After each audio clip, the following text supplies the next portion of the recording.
오늘 좀 흥미로운, 어쩌면 조금은 도발적인 이야기를 해보려고 하는데요. 한 영적 지도자가 지금 우리 경제 시스템이 왜 무너지고 있는지에 대해 내놓은 분석입니다. 한번 깊이 들어가 보시죠. 이야기의 시작은 한 소상공인의 절박한 외침입니다. 들어보세요.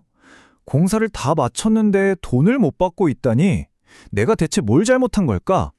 정말 막막한 상황이죠. 과연 이게 그냥 이 한 사람의 운이 나빴던 걸까요? 아니면 뭔가 더 큰 문제의 신호일까요? 오늘 우리가 살펴볼 내용의 핵심 강연자는 이게 단순한 개인의 불운이 아니라 우리 사회 전체가 뭔가 꽉 막혀버렸다는 증거라고 말하고 있습니다. 자, 그럼 대체 뭐가 어떻게 막혔다는 걸까요? 그걸 이해하려면 먼저 사업의 3단계라는 개념을 알아야 합니다. 강연자는 모든 리더가 이 3단계를 거치게 된다고 설명하는데요. 첫 번째가 장사치, 그리고 기업인, 마지막으로 사업가입니다. 하나씩 살펴볼게요. 자, 첫 번째 단계는 바로 장사치입니다.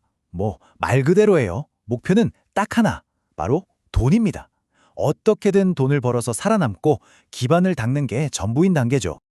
그렇게 자리를 잡고 나면 두 번째 단계인 기업인으로 넘어갑니다. 이제부터는 생존이 아니라 성장이 목표가 돼요. 수단과 방법을 가리지 않고 때로는 다른 사람을 희생시키면서까지 회사를 키우는 데만 몰두하는 거죠. 아주 무섭게 밀어붙이는 시기입니다.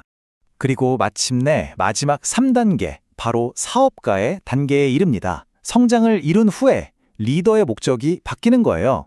이제는 내일이 내 기업이 어떻게 이 사회에 기여할 수 있을까? 어떻게 세상을 더 나은 곳으로 만들 수 있을까를 고민하게 되는 거죠.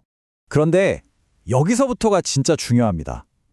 바로 이 사업가라는 개념이 지금 완전히 잘못 이해되고 있다는 거예요. 강연자는 지난 20년 동안 수많은 리더들이 스스로를 사업가라고 칭하면서도 실제로는 그에 맞는 행동을 전혀 하지 않았다고 아주 날카롭게 지적합니다. 그러니까 이름만 빌려 썼다는 거죠. 그 차이가 뭐냐면요. 이 표를 보시면 확 와닿으실 겁니다. 왼쪽이 사람들이 착각하는 가짜 사회적 기업 활동이고 오른쪽이 진짜입니다. 가짜는 뭐죠? 그냥 동정심에 돈 주고 기부하고, 이건 오히려 사람들을 의존적으로 만드는 거지 근성을 키운다고 봐요.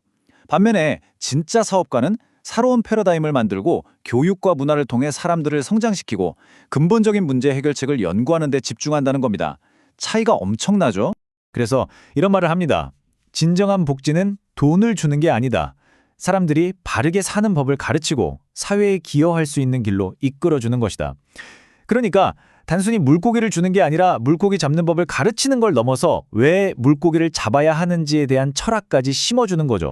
자, 이 개념이 현대 리더십에 어떻게 적용되는지 한번 볼까요? 이게 정말 강력한 비유인데요. 강연자는 현대의 기업 리더들을 가리켜 현대판 부족장들이라고 부릅니다. 말하자면 오늘날의 왕이나 다름없다는 거죠. 옛날 왕의 의무가 뭐였을까요? 당연히 백성을 돌보는 거였죠. 자기 자신만이 아니라 왕국 전체를 위해 봉사해야 했습니다. 만약 왕이 백성을 자기 사리사욕을 채우는 데 이용하면 어떻게 될까요? 역사가 보여주듯이 반드시 쫓겨나게 되어 있습니다. 바로 이 지점에서 문제가 발생합니다. 지금의 이 현대판 부족장들이 그 의무를 다하지 않고 있다는 겁니다. 자신에게 주어진 힘을 백성, 즉 직원과 사회를 위해 쓰는 게 아니라 오로지 자기 자신을 위해서만 쓰고 있다는 거죠. 이것이 바로 아까 말했던 사회 전체가 꽉 막혀버린 근본적인 원인이라고 진단하는 겁니다.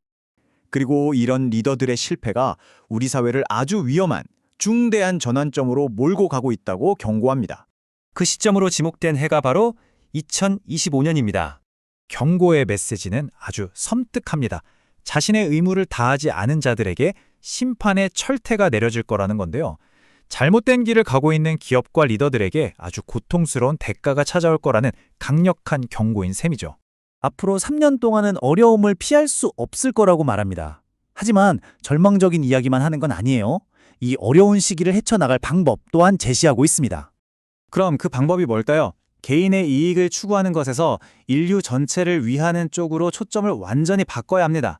더 이상 신에게 뭔가를 해달라고 빌기만 해서는 안 되고요. 지금 당장 내 주변의 문제부터 해결하면서 사회를 위해 행동해야 한다는 겁니다. 그리고 모든 관계에서 서로를 존중하는 자세가 기본이 되어야 하고요. 결국 핵심은 이거예요. 해결책은 돈이 아니라 철학에 있다는 것. 우리의 목적과 행동을 근본적으로 바꿔야 한다는 겁니다. 자, 오늘 우리는 한 강연자의 깊이 있는 철학을 함께 따라가 봤습니다. 그리고 이 모든 이야기의 끝에서 그는 우리에게 하나의 질문을 던집니다.